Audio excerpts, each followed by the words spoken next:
Nagmamaneho tayo dito sa service road at makikita mo maraming curves dito. So slow down before the curve. Yan. Okay. Then release, accelerate. So depende po yan sa curve. Ito blind curve, bubusina tayo. Slow down, release, accelerate. Makikita mo sa pagkakataon na yon, hindi na po tayo nag-apply ng foot brake dahil tamang-tama na po yung speed na kasalukuyang tinatakbo ng ating sasakyan para sa particular curve na yon. So kakailanganin mo lamang mag-foot brake kung medyo mabilis ang iyong takbo. Actually nakadepende po yan sa skill din ng driver kung kaya ba niyang kuhanin yung particular curve na yon with his particular skill. So kung medyo baguhan ka pa lang, medyo mag-aalangan ka na magmabilis sa mga curve, and habang tumatagal ang iyong experience sa iyong pagmamaneho, makukuha mo yung curve na yan ng mas mabilis than the usual.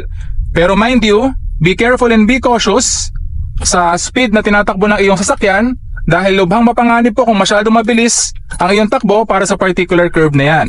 Okay? So I can use my second gear in this particular curve. Ayan. So release ko yung accelerator pedal bahagya, liko at accelerate ulit. So kung medyo mabilis ang takbo ko, pwede kong gamitan niya ng engine brake. So sa pagkakataon nito, tama lang yung pacing ng takbo natin, around 20 km per hour. Pepreno ko kung kinakailangan dahil medyo mabagal po yung sasakyan na nasa ating harapan. Okay? So kung medyo mabilis po yung takbo natin, pwede tayong gumamit ng engine brake before the curve. At pwede rin naman po tayong magpreno or brake pedal before the curve. Huwag po nating ipepreno ang ating sasakyan habang kinukuha natin yung curve. Dapat yung pag-slow down natin, before the curve po yan ginagawa. And while turning the curve, pwede po nating i-release yung pag-apak natin sa ating brake pedal, no? At accelerate after the turn. So after the curve. Ganun lamang po. Kasimple yun mga ka-fixit. Okay? So tandaan mo yung tatlong keywords natin. Slow down, release, accelerate. So may dalawang klase ng pag-slow down. Yung sabi ko nga kanina, pwede tayong gumamit ng engine braking kung medyo mabilis yung ating takbo at susuportahan natin yan ng ating brake pedal or ating preno. So sa pagkakataon na ito, naka third gear tayo mga ka-fixit at magpapatakbo tayo dito sa service road. Medyo masikip po itong kalsada na ito, no? Kaya magpapatakbo po tayo ng tamang speed limit lamang. Okay? So kagaya nito, yan, may mga humps dito. So same application sa mga curves. No, slow down before the humps. Ayan. Slow down before the humps. Okay, release, then accelerate. Halos kapareho lamang ng application kapag tayo ay nagmamaneho sa mga curves. So ang dala nga po pala natin ngayon na sasakyan is sa Toyota Avanza, no? E-variant 1.3 E-variant po mga ka-fixit, manual transmission. So nagkaroon tayo ng pagkakataon na i-maneho itong sasakyan na to. Ayan, napakagandang sasakyan. Maayos i-maneuver at maayos gamitin, lalong-lalo na sa mga traffic situation. Okay? So I'm in third gear now, lalagay natin sa fourth gear. So ang eco mode nga po pala nito is around 2,000 to 2,500 RPM pag tayo po ay nag-shift. Okay? Maya-maya papakita ko sa iyo yung medyo maluwag-luwag na mga curves. Dito yan sa may Chera Vista, General Trias, Cavite. Ayan, slow down, release, accelerate. Slow down, release, accelerate. Diba? Halos pareho lang kapag nasa curve tayo. So applicable din po yung method na yon. Okay? So gagawin natin ngayon, before the curve, may malaking curve doon, mag-engine brake po tayo. Okay? I'm in fourth gear now. Ayan, so approaching the curve, ayan, may rotonda. So clutch down, third gear. Yan. Pwede tayong pumreno kung kinakailangan. Ang tamang pag-approach po sa mga rotonda ay dito po dapat sa right side. Always right. So mali po yung ginagawa ng karamihan dito na nagmamaneho sa Chera na dito po sila dumadaan sa kaliwa ng rotonda. Delikado po yun. Okay mga ka-fixit? So I'm in third gear now. Fourth gear. So tandaan nga po pala na paggamit ng engine brake, may tamang speed po tayong sinusunod kapag tayo po ay magbabawas ng gear. So lagay natin ang fifth gear. Ayan. So pag mag-engine brake, clutch down, fourth gear. Paisa-isang gear lang para hindi mabigla yung makina. Clutch down, third gear. At huwag mo i-release ng biglaan yung iyong clutch pedal. Okay? So kita mo, hindi tayo gumamit ng preno sa pagkakataon na yon. Engine brake po ang ginamit natin sa particular curve na yan. Okay?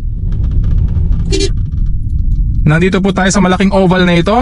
So marami nagja-jogging kasi holiday po ngayon. Okay? So lilipat lamang po ako ng lane.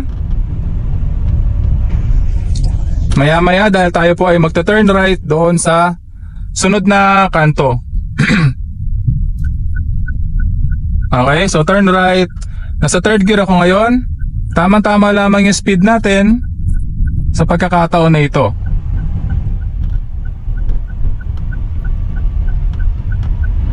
Okay, kita mo hindi ako gumamit ng preno. Ang ginamit ko lamang ay slow down, release, accelerate sa pamamagitan lamang ng ating accelerator pedal. So I'm third gear now, fourth gear.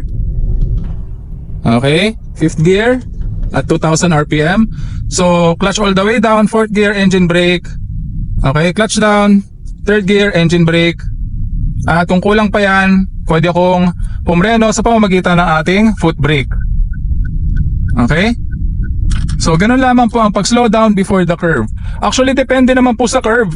Kasi kung mapapansin mo, may mga curve na maluwag, may mga curve na masikip, at may mga blind curve pa. So nakadepende po yan sa driver talaga kung ano yung gagawin niyang method. Pwede ka namang mag-slow down before the turn gamit ang iyong brake pedal, lalong-lalo na sa mga baguhan na hindi pa sanay mag-engine brake. Then release mo yung brake pedal mo while taking the turn and accelerate after the turn. So itong turn na to, tama-tama lamang yung speed natin nakapag-engine brake tayo before the turn.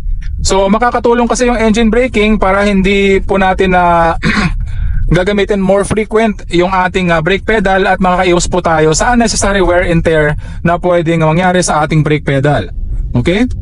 So sa pamamagitan po ng engine brake, nai-slow down natin yung ating sasakyan sa pamamagitan po ng ating makina.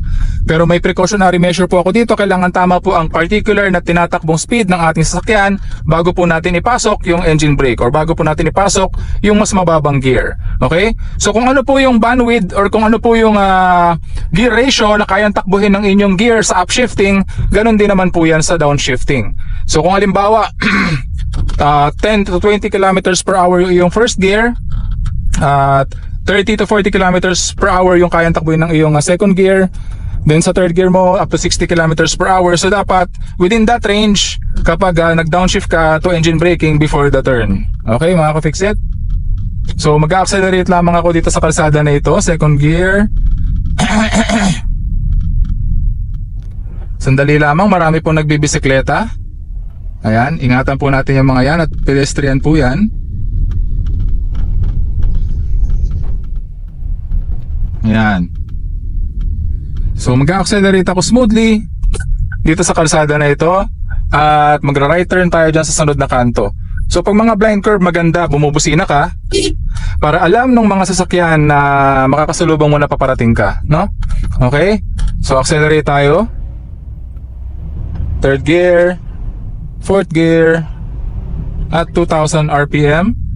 Ayan. So slow down ka kapag may mga intersection or labasan ng mga particular yung kagaya niya, no? Phases dito sa loob ng subdivision. Clutch down, fifth gear. So alam kong turn yan before the turn, clutch all the way down, fourth gear, engine brake. Pag bumaba na yung speed mo, ayan, around 50 kilometers per hour, clutch down, third gear, engine brake. So mag-a-apply na yung engine brake mo kapag nirelease mo na yung iyong clutch all the way up. Pero wag mong i-release yan agad-agad. All the way up, kailangan may particular moment ka, 1 to 2 seconds na hinuhold mo sa clutch biting point dyan para smooth po yung transition ng power. Hindi mabibigla yung ating sasakyan.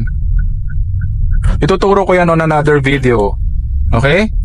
So overtaken ko lamang si tatay, naka third gear tayo, ang clutch all the way down, fourth gear. Clutch all the way down, fifth gear.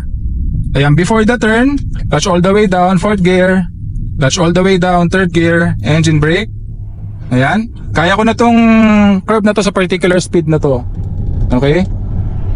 Ayan, clutch all the way down, fourth gear. So kita mo hindi tayo pumreno sa pagkakataon na yun. Okay? So kapag taking the turns or taking the curve, alalay lamang kasi depende po yan sa driver skill or sa experience mo na sa iyong pagmamaneho. Okay?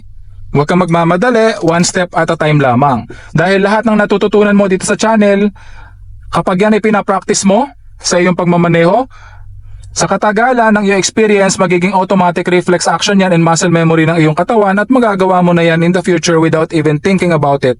Okay mga ka-fixit, kaya huwag kang magmamadali. Practice, practice, practice. Okay mga ka-fixit? So palaging tatandaan na walang sino man ang pinanganak na magaling, kailangan natin ng sapat na panahon at pagsasanay upang maging magaling tayo sa anumang bagay.